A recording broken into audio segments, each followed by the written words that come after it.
Hey nerds, Farmer Jesse here. Welcome to Growers Daily, your daily dose of ecological farming insight. It is Friday, June 13th, Friday the 13th, 2025. And today I want to talk about the chefs using AI. We take a question about dealing with cover crops in the land where they will not die over winter.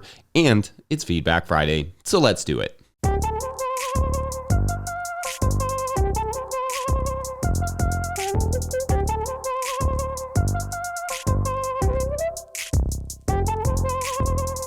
All right, happy Friday to you all. I hope everyone is doing well. It was a hot couple of days in a row here, but going to cool off, and I agree with this decision by the weather to cool off. I think that was the right move. I've got some field tomatoes that need to go in the ground soon, and another late round of potatoes as well. Lettuce plantings, I'm pretty much caught up on, but those, have to do those every week. But this time of year, there is always something coming in, going out, all the things like every day. So at least there's always something to do, which will pair nicely with the cooler weather. Anyway, it's Friday, which means Feedback Friday, where we explore what you all were saying about this week's topics. On Monday, we talked about sheep and why I think they can, and in some cases won't, make a good livestock for market gardeners. I didn't get into all the different types of sheep, so I liked this from @CutTwice3905, who wrote, quote, "Milk sheep, you have to get into making cheese and need a milking parlor. Good news, they take a few months break every year. Wool sheep, if you raise the right type of sheep and keep them in coats, you have a profitable market selling to hand spinners. Bad news, if the sheep get sick enough, their fleece is a loss for the year. Some sheep are dual use. May I recommend Cormo? They do come with a headache of paperwork, and replacing rams regularly is required to keep their paperwork clear. Excellent meat and wool," end quote. Indeed, I did not really dive into wool or milk sheep or, any of the dual breeds, but like they said, there are a few of those breeds that are what we consider dual breeds. We never raised wool sheep ourselves because they are certainly tough here with the heat and humidity, not impossible, but tough in terms of fly strike and other diseases. Plus, you have to keep your pasture clean of certain plants that will get into the wool. Otherwise, it will make it unusable or at least difficult to cut. But as we've talked about several times already on the show, there is some garden use for wool, so maybe a symbiosis could be found there. Then on Tuesday, we talked about the importance of nature being included in conversations about health, and several good comments to that effect, like this one from @MattShanahan, who wrote, quote, "I very much appreciate and approve of your comments about being in the woods, or more generally in nature, as a necessary and important part of one's mental health. Thanks," end quote.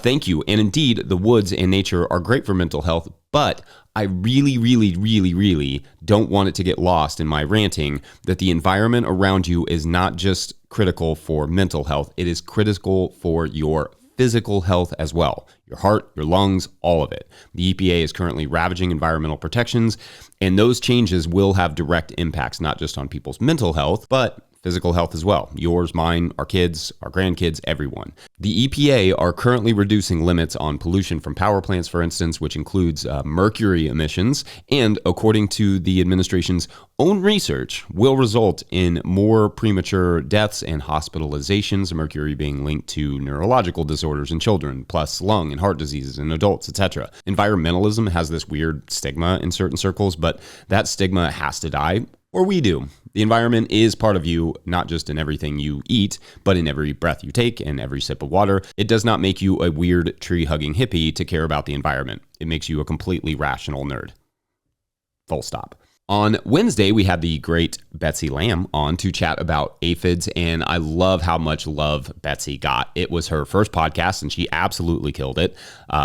@Mistral434 wrote, quote, "Thanks, Betsy. Quote unquote, first podcast, you were outstanding. Very helpful information," end quote. And I couldn't agree more. Betsy rules. I also liked this quote from @LaterDays4080, quote, "The 10,000 ladybugs I ordered and released into my garden for aphid control only to watch them fly away. We're thinking about aphids all wrong. I know that," end quote. There are a lot of issues with bringing in ladybugs and other beneficials as opposed to attracting them, but spending all that money to watch them fly away is probably the most wah-wah of them. awesome. Then on Thursday, we had not one, but two lively conversations in the comments. One about the terms people prefer for different types of gardeners/farmers, and the other about comfrey. On the terminology front, there were several like this from @WDavis12113, who wrote, quote, "Here in Northern California, the term grower is most often used to describe someone who grows cannabis," end quote. And indeed, this is definitely true in those areas, but honestly didn't even cross my mind because here in Kentucky, we do not have like legal cannabis production on any sort of scale, save for a little bit of medical marijuana. So that term is not generally used that way around here, basically at all. It's a bit colloquial, as all terms tend to be, or at least used to be. A couple other terms that came up are producer, gentleman farmer, or gentle lady farmer, presumably, urban farmer, gardening enthusiast, and kitchen gardener, among others. More out there than I even realized. On the comfrey side of the conversation, lots of love for comfrey, and certainly a few horror stories of getting non-sterile varieties. If you planted something like that, it would be similar to, say, dock or one of those other deep-rooted perennials, and getting rid of it would be extremely tough.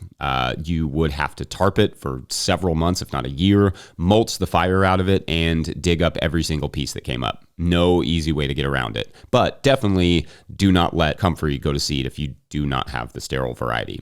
Anyway, great stuff as always. You all rock. We're going to take our first break, and when we come back, is there a kill any cover crop option that isn't tarps? BRB.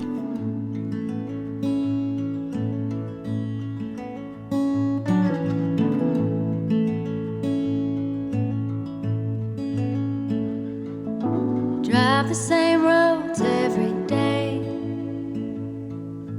We both get there our own way.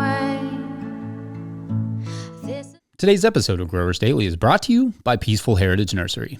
If you're looking for hardy and resilient fruit trees, berry plants, or pawpaw trees, then check out Peaceful Heritage Nursery. Peaceful Heritage Nursery LLC is a mail-order nursery shipping premium quality fruit trees and berry plants across the USA. They specialize in resilient, non-GMO plant genetics for small growers. Their diverse selection includes berries, cold hardy figs, passion fruits, gumi, mulberry, and much more. They're famous for their diverse selection of premium quality grafted pawpaw trees. 5-star Google ratings and customer testimonials attest to their commitment to excellence in quality and service. Find them at peacefulheritage.com and join the mailing list. Once again, find them at peacefulheritage.com. Use the promo code NOTILL for 10% off your first order. Today's episode is also brought to you by Precip.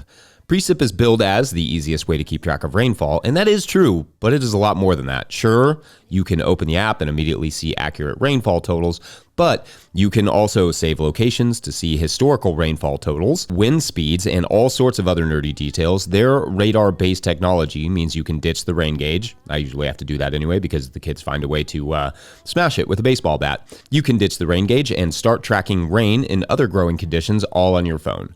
Click the link in the show notes to find out more. All right, back to the show. If you, the listener, are enjoying this podcast, getting even a small amount of value from it, consider supporting our work over at patreon.com/no-till-growers. Does this show bring you $2 worth of value every month? $5? You can show your support over there, and I will try to get to questions from everywhere that questions come in, but I will always get to your Patreon questions. Now, today's Patreon question comes from Patreon member Pierre and Lachance at Yellowbird Creek Restoration Farm, who writes, quote, "Hi, Jesse, enjoying the show. The May 7th video on tarps," that one I think was titled Risks of Starting a Garden Too Fast, plus the Ecology of Plastic Tarps, both good and bad, made me think about cover crop killing in the South. We are in Texas, and frost does not kill many things here, which is a good thing because we can grow all year with minimal protection.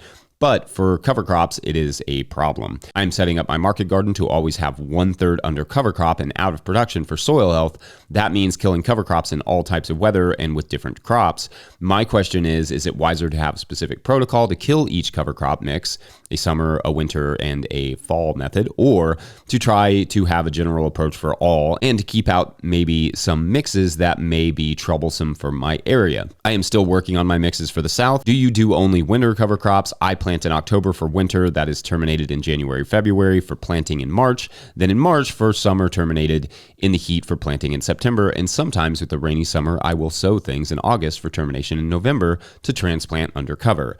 Your help would be great if you think alternatives to tarps can be used, end quote. All right, great questions here. Thank you. So the main question, as it seems to me, is Can you have one approach to kill all cover crops, or is it better to have a novel approach for each cover crop or cover crop mix? Well, generally speaking, things like a tarp laid on top for a few hot weeks will kill about anything. So in some ways, if you plan to use a tarp or even a clear piece of plastic like from the old high tunnel, then yes, you, especially there in Texas, could probably get away with a single option to kill basically every cover crop. Now, it sounds like you are also looking for alternatives to plastic tarps and presumably tillage, which eliminates your blanket options that will kill every type of cover crop.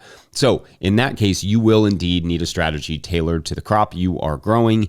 And as you suggest, you will have to be very thoughtful about the mixes you put together. For example, simple legumes like peas or beans can generally be killed with a very low to the ground mowing. Then you can either let the residue dry and decompose on the surface or rake it off. But either way, with a light amount of soil prep, those beds are largely ready to roll.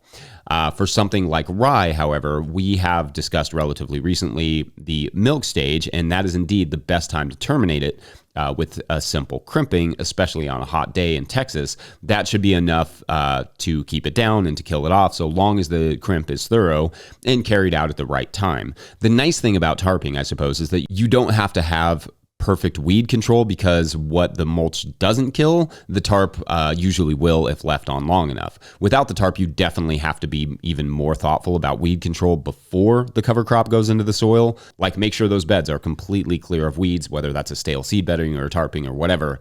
You just don't want any weeds to have to compete with after you crimp it or kill it. Something like sorghum Sudan grass as a summer cover crop is not going to be so kind and die so easily in Texas, not with a mowing or crimping at least.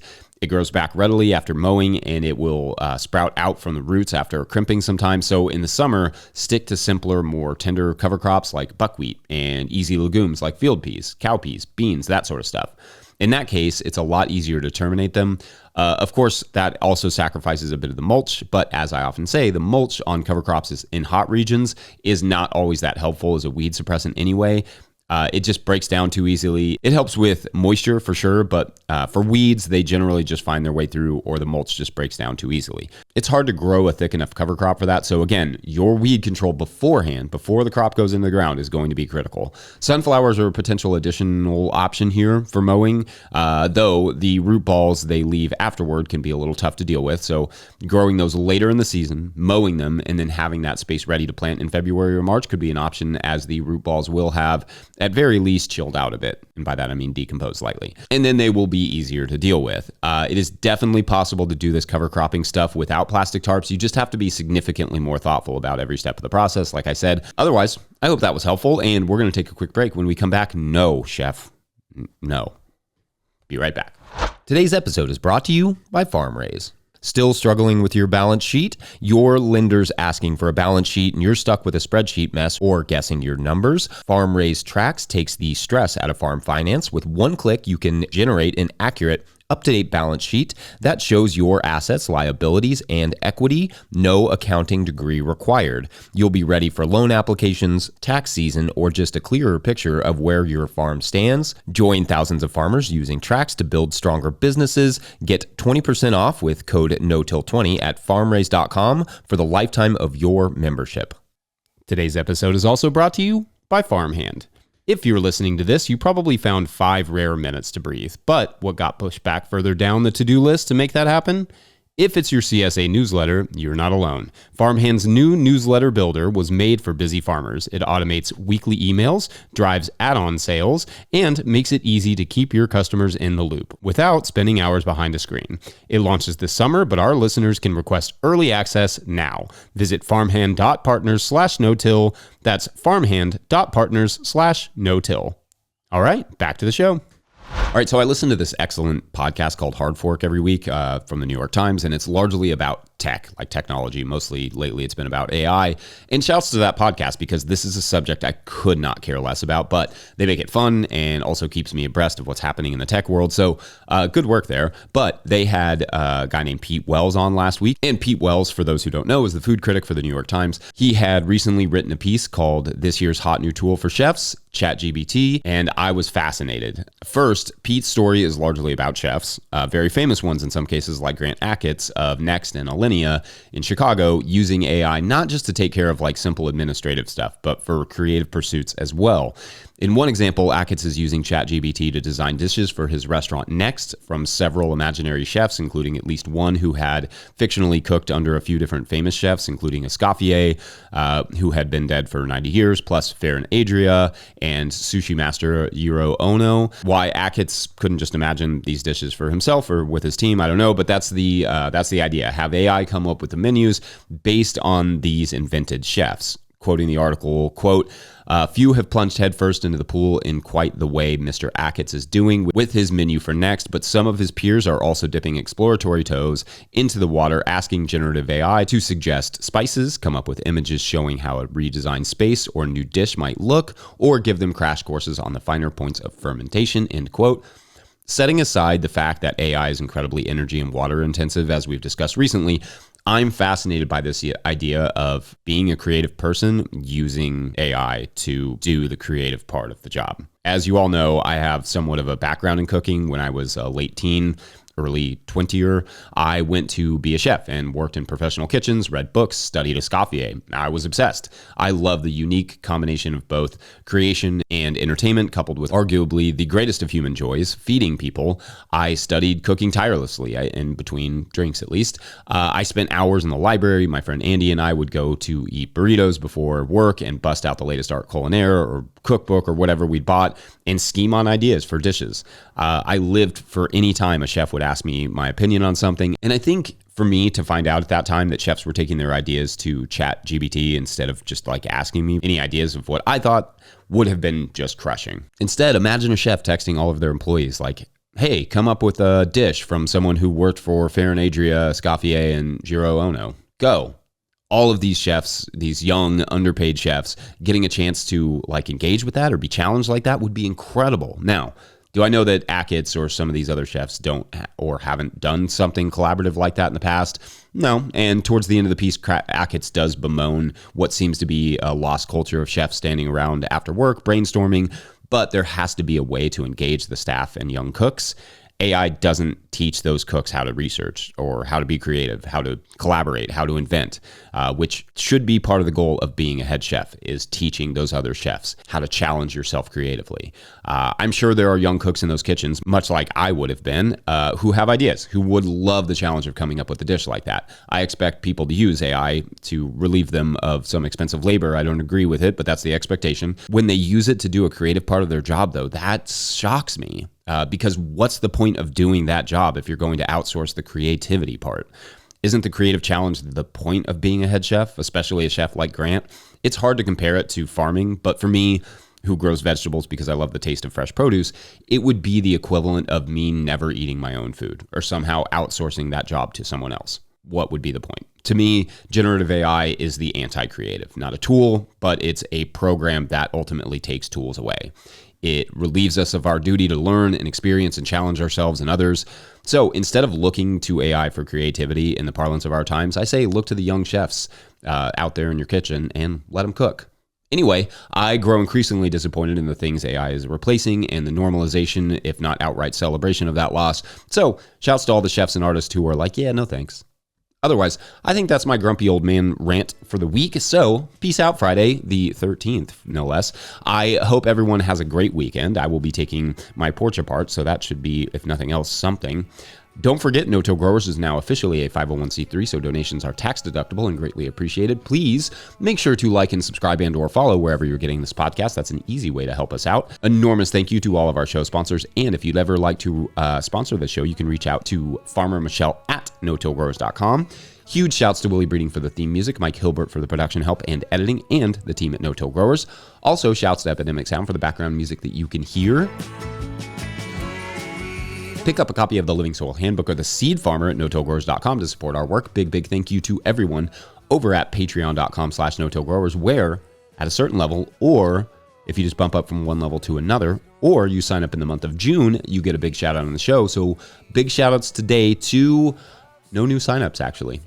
And well, this is the first time in a long time that I've not been able to conclude a story, which is both sad and kind of awesome. I mean, it's been a long time, but we will try again next week. Used up our weeklies midweek, so all good. You all are the best. We will see you on Monday. Have a great weekend. Watch some soccer. Go racing. That's a team. not an idea, but you can go racing if you want. Anyway, yeah. Bye.